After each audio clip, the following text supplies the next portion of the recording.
Boy, oh boy, oh boy, oh boy, oh boy. While Sleepy Joe Biden is on his, third vacation in 2 or so weeks now, there's been some news that have come out about Joe that we got to talk about that the mainstream liberal media doesn't want to talk about. They want to distract you from, because the real criminal that we really should be talking about is not former President Trump. It really is Joe Biden, right? It is the criminal in the White House, because without a doubt, this guy probably is the one that should be taking a mugshot, not Trump. And as every day moves on, we get more and more and more evidence that this guy was making foreign policy decisions in exchange for cash from foreign entities. Okay, he was enriching himself through his son Hunter, okay, who was doing these business dealings overseas. He was enriching himself and his family in exchange for foreign policy decisions. And now you have Viktor Shulkin, who was the fired Ukrainian prosecutor that was actively investigating the company, the Ukrainian company that Hunter Biden was on the board of, even though he has no real skills or expertise in that area. For whatever reason, he was on the board. And Viktor Shulkin, who was fired because Joe Biden basically pressured the Ukrainian officials to get rid of him, or else they wouldn't get $1 billion loan. We have this on tape. Joe Biden admitted it. He's actually speaking out now. Okay, Viktor Shulkin spoke with Fox News to discuss this situation, and he openly says that he believes that Joe Biden was bribed. Take a look. In an interview airing tomorrow night on Fox News. Watch. I do not want to deal in unproven facts, but my firm personal conviction is that, yes, this was the case. They were being bribed. The fact that Joe Biden gave away $1 billion in U.S. money in exchange for my dismissal, my firing, isn't that alone a case of corruption? John, now Shulkin, along with Biden critics, famously point to this moment where the former vice president in 2018 said this about Shulkin's firing. Watch. As I'm leaving in 6 hours, if the prosecutor's not fired, you're not getting the money.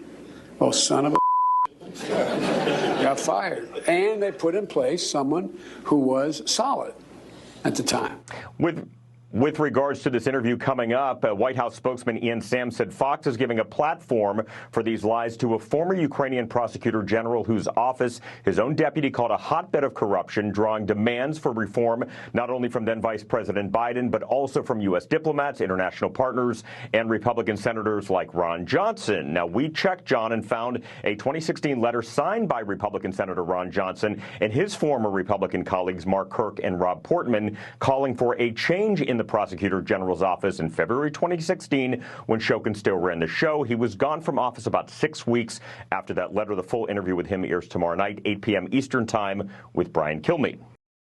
Yeah, so you see that, you heard that. Now, the Biden administration is trying to pass off this Fox News interview as some type of conspiracy, right? Oh, well, they're bringing somebody on the platform that everybody wanted fired, okay? Everybody wanted them fired, including U.S. officials, except that's not true, because the Obama administration actually signed off on the $1 billion for Ukraine that Biden threatened to hold back. Now, I want to read about this because it seems like Obama's State Department loved Viktor Shulkin, right? Loved him so much that, again, he signed off on this $1 billion loan until Joe Biden, for whatever reason, right? Reasons that, it's hard to figure out, okay, if you're the mainstream liberal media, he decided to go against that. Let's read here. Former President Barack Obama's State Department and several other administration officials were happy enough with Ukraine's former top prosecutor's anti-corruption efforts to sign off on $1 billion in U.S. aid weeks before a pressure campaign spearheaded by then Vice President Joe Biden forced him from office, documents show. The government memos obtained by Just the News and released on Monday contradict the prevailing narrative put forward by Democrats, arguing that Biden's threats in December 2015 to withhold U.S. loan guarantees for Ukraine in exchange for the ouster of Prosecutor General Viktor Shulkin from office was consistent with U.S. policy goals. Interesting. Because, again, that's one of the excuses that Democrats come out here and peddle and say, well, You don't understand. Joe Biden wasn't pressuring the Ukrainian officials to fire that guy because it would benefit his son's company. Actually, no, you don't understand. Everybody wanted him fired, right? Everybody wanted the guy fired. The whole world wanted him fired. You don't understand. It wasn't just Joe Biden, right? Again, it's amazing. It's amazing.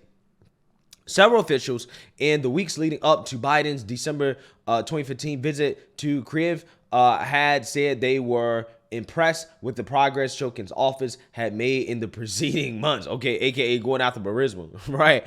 They were impressed. One of the documents setting forth conditions for the loans, drafted 1 month before the vice president's trip, listed no issues with granting the funds and said nothing about firing the prosecutor. Reports of the threat to condition the loan guarantees also came as a surprise to U.S. officials in January 2016 as Biden's warning apparently leaked in the Ukrainian press. The memos show Biden may have acted alone and, in fact, countered a U.S. policy when he told then Ukrainian President Petro Poroshenko to get rid of Shulkin.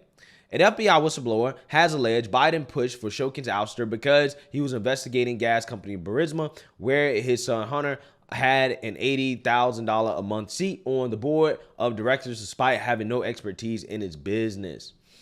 The source said that Burisma CEO Mykola Zchevsky claimed he had bribed the Bidens for $5 million each, partly to get Shulkin fired. Yeah, so again, what we have here is clear corruption, in my opinion. Okay, everything matches up. Even Shulkin himself came out and said, yeah, I think he got me fired because he was bribed. You have the CEO of Burisma claiming that, yeah, he bribed the Bidens for $5 million each, partly to get Shulkin fired. Okay, aka the big guy Joe got a cool $5 million for doing something that actually was against what the rest of the community wanted. Okay, what the international community, the U.S. community. Again, why would he do that, right? Why would Biden go against U.S. foreign policy? Why would he go rogue like that, right? Unless he could, personally, financially benefit from it, okay?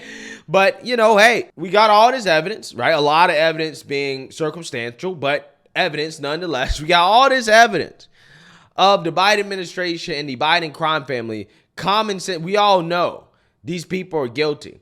Okay. However, you have Kevin McCarthy still slow walking the impeachment inquiry. And why can't we get the documents to prove that you're not being bribed, that you didn't get foreign money directly in, that you didn't talk to your son? But what we found now is the things that then Vice President Biden running for president told the American public is not true, and he's now had to change what he said. And now the big whistleblower action that we've now found too, he used pseudonames while he was vice president where they CC'd Hunter Biden about discussions with Ukraine. At the same time, we've now learned that Hunter Biden was being pressured while he was on that oil and gas company Burisma about getting rid of that prosecutor. And you have then President Biden, in his own words, saying that he withheld $1 billion to get that individual fired.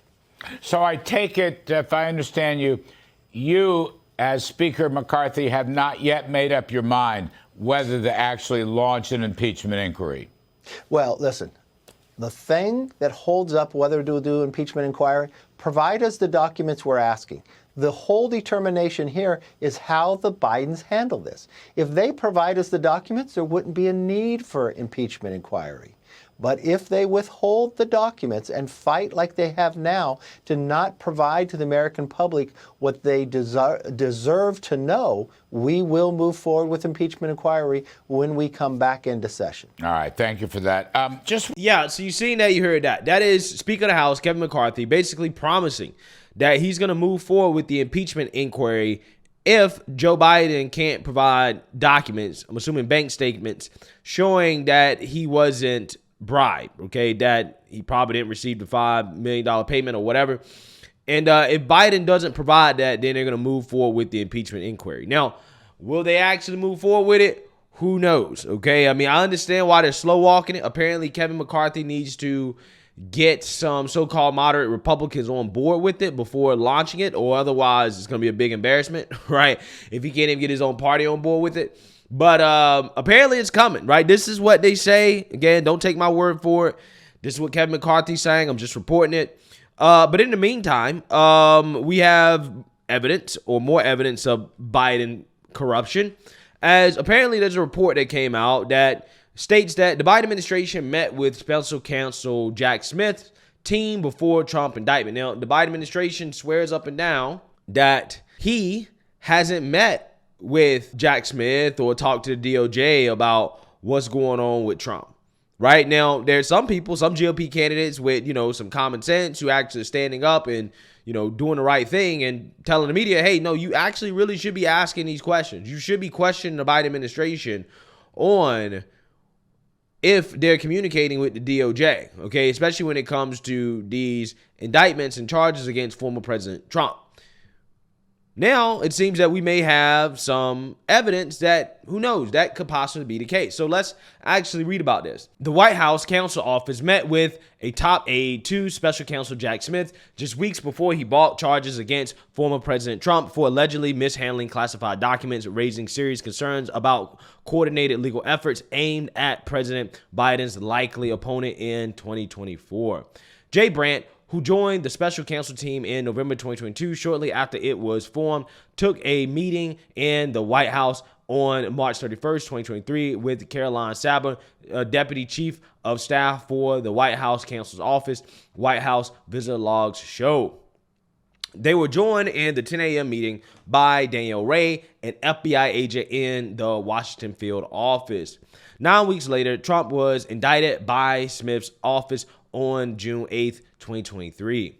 Bratt, 63, also met with Saber at the White House in November 2021 when Trump was mirrored in negotiations with the National Archives, who were demanding the return of presidential records from his Mar-a-Lago estate before a formal investigation had not yet been opened.